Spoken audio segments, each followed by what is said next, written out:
الحمدللہ الحمدللہ رب العالمین، الصلاۃ والسلام علی رسول الامین وعلی آلہ وصحبہ اجمعین، اما بعد فقد قال اللہ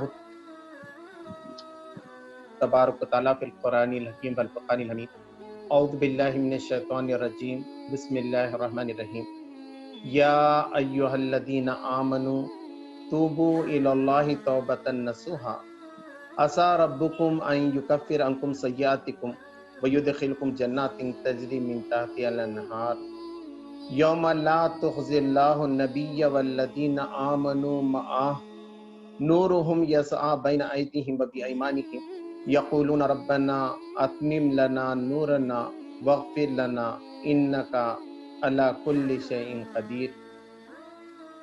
اللہ کے نام سے جو بے انتہا مہربان اور رحم فرمانے والا ہے۔ اے لوگوں جو ایمان لائے ہو، اللہ سے توبہ کرو، خالص توبہ، بعید نہیں کہ اللہ تمہاری برائیاں تم سے دور کر دے اور تمہیں ایسی جنتوں میں داخل فرما دے جن کے نیچے نہریں بہہ رہی ہوں گی۔ یہ وہ دن ہوگا جب اللہ اپنے نبی صلی اللہ علیہ وسلم کو اور ان لوگوں کو جو ان کے ساتھ ایمان لائے ہیں رسوا نہ کرے گا۔ ان کا نور ان کے آگے آگے اور ان کے دائیں جانب دوڑ رہا ہوگا، اور وہ کہہ رہے ہوں گے کہ اے ہمارے رب، ہمارا نور ہمارے لیے مکمل کر دے اور ہم سے درگزر فرما، تو ہر چیز پر قدرت رکھتا ہے، سچ فرمایا اللہ نے۔ محترم بھائیوں، بزرگوں، دوستوں اور بہنوں، السلام علیکم ورحمۃ اللہ وبرکاتہ۔ محترم عبدالمجید صاحب امیر مقامی نے جو ہے گزارش کی ہے، یہ حکم دیا تھا کہ کچھ باتیں میں آپ کے سامنے رکھوں۔ تو یہ عنوان تو ایسا ہے کہ کوئی عالم دین ہی اس کے بارے میں اچھی باتیں بتا سکتا تھا، لیکن انہوں نے خواہش کی ہے کہ کچھ بات اور کچھ چیزیں میں اس سلسلے میں عرض کروں۔ تو جو میرا مطالعہ ہے اور جو میں نے اس پہ غور فکر کیا ہے، اس کی چند باتیں میں آپ کے سامنے رکھنا چاہتا ہوں۔ پہلی بات تو یہ ہے کہ انسان جب دنیا میں آتا ہے تو اس کو ایک فلسفے کی ضرورت پڑتی ہے، کیونکہ ہر آدمی کے سامنے یہ سوال رہتا ہے کہ میں دنیا میں آیا تو کہاں سے آیا، مرنے کے بعد میں جاؤں گا تو کیا ہوگا میرا حال، اور یہ دنیا میں میری حیثیت کیا ہے۔ اور جیسے کہ آپ دیکھتے ہیں کہ علم کے میدان میں ایسا ہوتا ہے، پہلے ایزمپشنز کرتے ہیں کوئی چیز کا، میتھمیٹکس میں جیسے ایزمپشنز کرتے ہیں کہ suppose to be x, suppose to be y, اور اس کے اندر جو ہے ویلیوز فیڈ کرتے ہیں، پھر ایکس کی ویلیو بھی نکل جاتی ہے اور وائی کی ویلیو بھی نکل جاتی ہے۔ تو پہلے کچھ چیزیں طے کرتے ہیں، اس کو بعد میں معلوم ہوتا ہے کہ وہ باتیں سچی ہیں۔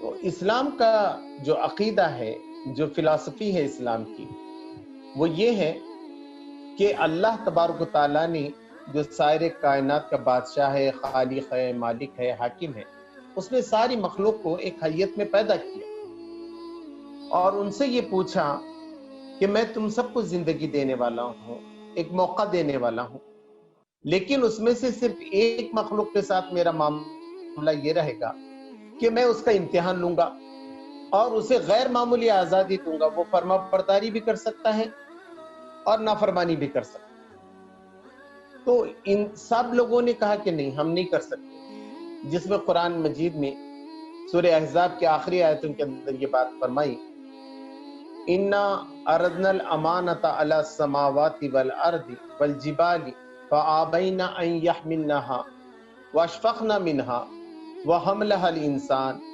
إِنَّهُ كَانَ ظَلُومًا جَهُولًا۔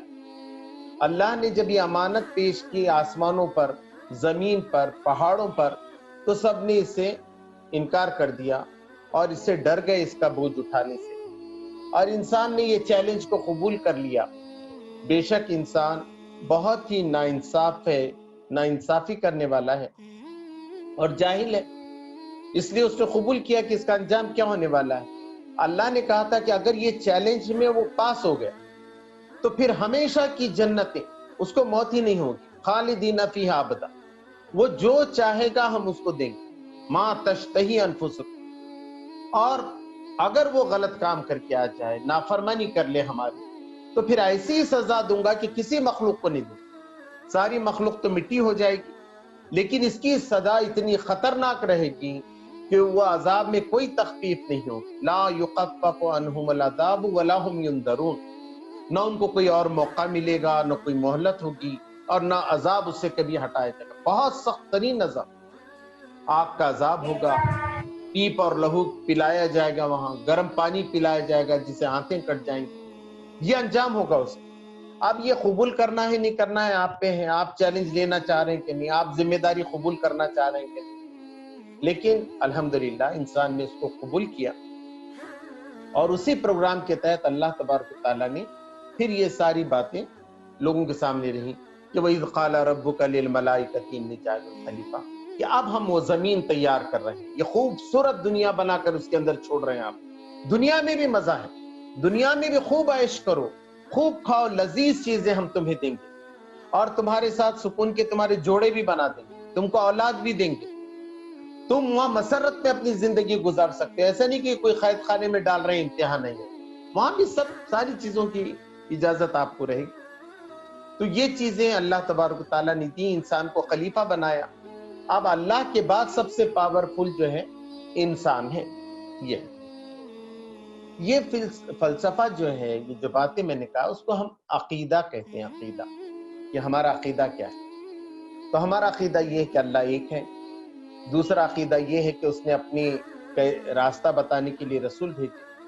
اور تیسرا عقیدہ ہمارا معاد کا ہے, یعنی ملاقات. معاد میں دو چیزیں, ایک ملنے کا وقت اور ایک ملنے کی جگہ, کہ کہاں تم ملو گے اور کس وقت تم ملو گے. تو وہ قیامت کی گھڑی ہے جب اللہ سے آپ کی ملاقات ہونے والی.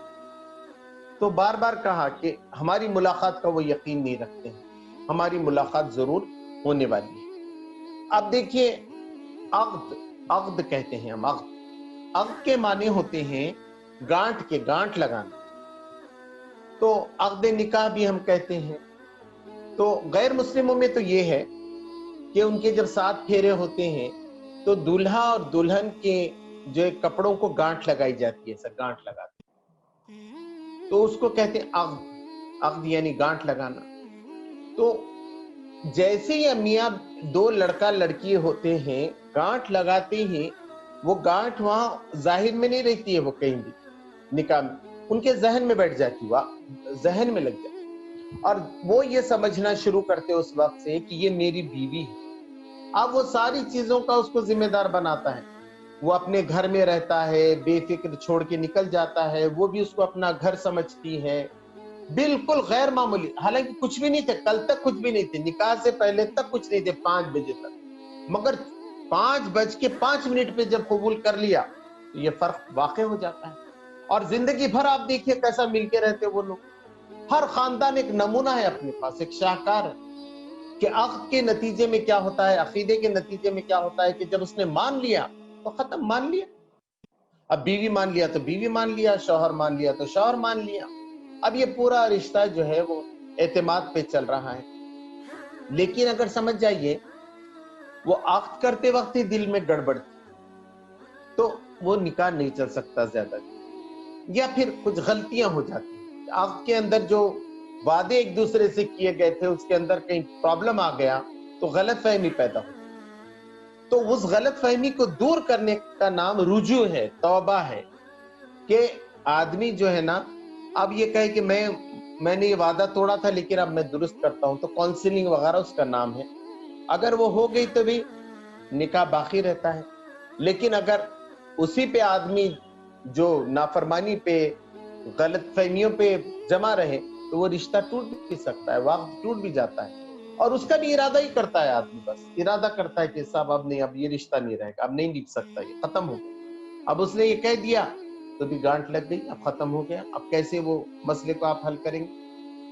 تو عقیدہ ہے. اب یہ عقید ہے نا, ایک عقیدہ ہے, بہت سے ساری چیزوں کو عقائد کہتے ہیں. تو اسلام نے کیا کیا ہے, یہ جتنے عقیدے ہیں ہماری, یہ رسیاں ہیں, رسیاں. جیسا ہم اجتماع گاہ بناتے ہیں, تو اجتماع گاہ میں ٹیمپرری رہتا ہے، تو ہم کیا کرتے ہیں، بالکل ایسے راستے بناتے ہیں اور لوگوں کو کہتے ہیں کہ آپ رسی کے ادھر نہیں جانا، ادھر نہیں جانا، ادھر جائیں گے دیکھیے وہ الیکٹریسٹی لی بھی ہے، کرنٹ لگ سکتا ہے، آپ وہ دیکھیے وہ پانی کا بالکل نیا ہے، وہاں ڈوب بھی سکتا ہے، کوئی بچہ گر بھی سکتا ہے، ایکسیڈنٹ ہو سکتے ہیں، تو آپ مت جائیے ادھر۔ یہ رسیاں ساری آپ کو پورا راستہ بتاتی ہیں، کہاں اجتماع گاہ میں جانا ہے، کہاں اجتماع ہے، کہاں خیام گاہیں ہیں، یہ سب ہے۔ تو اللہ تبارک و تعالیٰ نے بھی عقیدے کے ذریعے سے آپ کو ایک دم شاہراہ بتائی، صراط مستقیم بتا دی۔ اب کوئی بھی عقیدہ آپ کا ٹوٹے گا تو آپ پریشانی میں پھنس جائیں گے۔ جیسے زندگی اور موت کا، زندگی اور موت کے بارے میں اللہ تبارک و تعالیٰ نے یہ بات فرمائی ہے، وَمَا كَانَ لِنَفْسٍ أَن تَمُوتَ إِلَّا بِإِذْنِ اللَّهِ كِتَابًا مُعَجَّلًا وَمَن يُرِدْ ثَوَابَ الدُّنْيَا نُؤْتِهِ مِنْهَا وَمَن يُرِدْ ثَوَابَ الْآخِرَةِ نُؤْتِهِ مِنْهَا۔ کہ کسی متنفس کو موت نہیں آتی مگر اللہ کے پاس وہ لکھا ہوا ایک کتاب کے اندر اور اس کی اجازت سے آتی۔ اب جو کوئی دنیا کا ارادہ کرتا ہے، دنیا کی چاہت ہے اس کو، تو ہم اس کو دنیا میں دیتے ہیں، اور جو آخرت کا ارادہ کرتا ہے، وہاں لینے کا ارادہ رکھتا ہے تو وہاں دیں گے، اور ایسے لوگوں کو ہم بہترین جزا دیتے ہیں، دنیا میں بھی بہترین زندگی ہم ان کو گزارتے ہیں۔ بار بار اللہ نے کہا کہ جو بھی کلمہ طیبہ کا اقرار کرے گا انہیں ہم ایک پاکیزہ زندگی گزاریں، ایک پاکیزہ زندگی کا وعدہ ہے۔ اب ہمارا موضوع یہ ہے کہ توبہ کیا ہے؟ تو توبہ کیا ہے؟ دیکھیے، ایک قرار، آپ رسی باندھی ہوئی ہے، اب رسی سے آپ چلے گئے تھے، اچھا ہوا وہ لائٹ کو آپ نے نہیں چھوا، وہ کرنٹ کو، واپس آ گئے، لوگوں نے کہا کہ بچ گئے صاحب، اگر آپ اس کو ہاتھ لگاتے تو ختم ہی تھا۔ وہ بچہ دیکھیے وہ پانی کے قریب چلے گیا تھا، مت بھیجو بولے تھے یہاں سے، آپ نے نکال دیا اس کو، جلدی پلٹ آیا، وہ پلٹ آیا تو بچ گیا، نہیں پلٹ آیا تو ختم، وہیں ختم ہو سکتا۔ تو توبہ بھی یہ ہے کہ اگر وہ پلٹ آتا ہے، رجوع کرتا ہے، تو اس کو توبہ کہیں۔ تو اللہ تبارک و تعالیٰ کو معلوم تھا کہ انسان کے ساتھ ایسا تو معاملہ نہیں ہو سکتا کہ ایک بار وہ اقرار کرے گا اور اس کے بعد کوئی گناہ ہی نہیں ہوگا اس سے، یا وہ وعدہ اس کا نہیں ٹوٹے گا، تو غلطیاں تو بار بار ہوں گی۔ اب اس کا حل کیا ہوگا یہ دیکھ لیا۔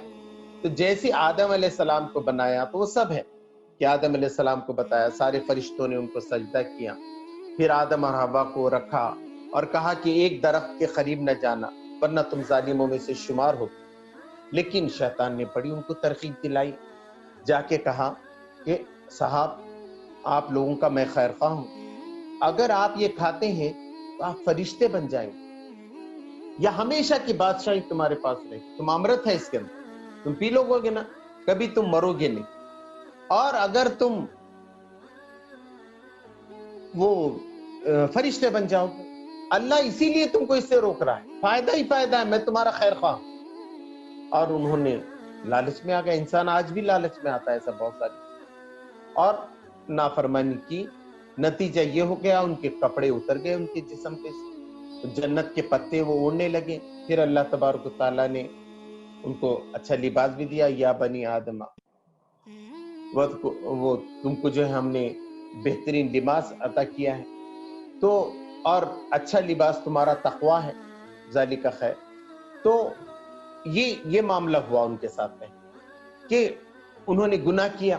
اب گناہ کا نتیجہ تو بہت بھینکر نکل گیا، اللہ تبارک تعالیٰ ناراض ہو گیا، انہوں نے کہا کہ قَالَ اهْبِطُوا بَعْضُكُمْ لِبَعْضٍ عَدُوٌّ وَلَكُمْ فِي الْأَرْضِ مُسْتَقَرٌّ وَمَتَاعٌ إِلَىٰ حِينٍ، کہ اب تم سب اتر جاؤ، پیدا تو میں نے کیا تھا، دنیا ہی کے لیے کیا تھا، مگر تم اب ایک دوسرے کے دشمن رہو، شیطان اور تم ایک دوسرے کے دشمن رہو، اور برے انسان اچھے انسان بھی جو ہے یہ بھی ایک دوسرے کے دشمن رہیں گے، یہ بھی مطلب لیا ہے کچھ مفسر، اور کہا کہ ایک وقت خاص تک تم کو وہاں رہنا ہے، اور وہاں اچھی متاع بھی میں تم کو دے رہا ہوں۔ پھر کیا ہوا ایسے موقع؟ فَتَلَقَّىٰ آدَمَ مِن رَّبِّهِ كَلِمَاتٍ فَتَابَ عَلَيْهِ، کہ انہوں نے کیا کیا، آدم علیہ السلام نے اللہ سے معافی مانگنی چاہیے، تو اللہ ہی نے ان کو بتایا کہ یہ کلمہ پڑھ، کہا قَالَ رَبَّنَا ظَلَمْنَا أَنفُسَنَا وَإِن لَّمْ تَغْفِرْ لَنَا وَتَرْحَمْنَا لَنَكُونَنَّ مِنَ الْخَاسِرِينَ۔ انہوں نے کہا کہ اللہ ہم نے اپنے جانوں پہ ظلم کیا ہے، اگر تو ہماری مغفرت نہ کرے گا تو ہم گھاٹا اٹھانے والوں میں سے ہو جائیں گے۔ تو اللہ تبارک و تعالیٰ نے وہاں بھی وہی کہا ہے، سیم آیتیں اس کے بعد بھی آتی ہیں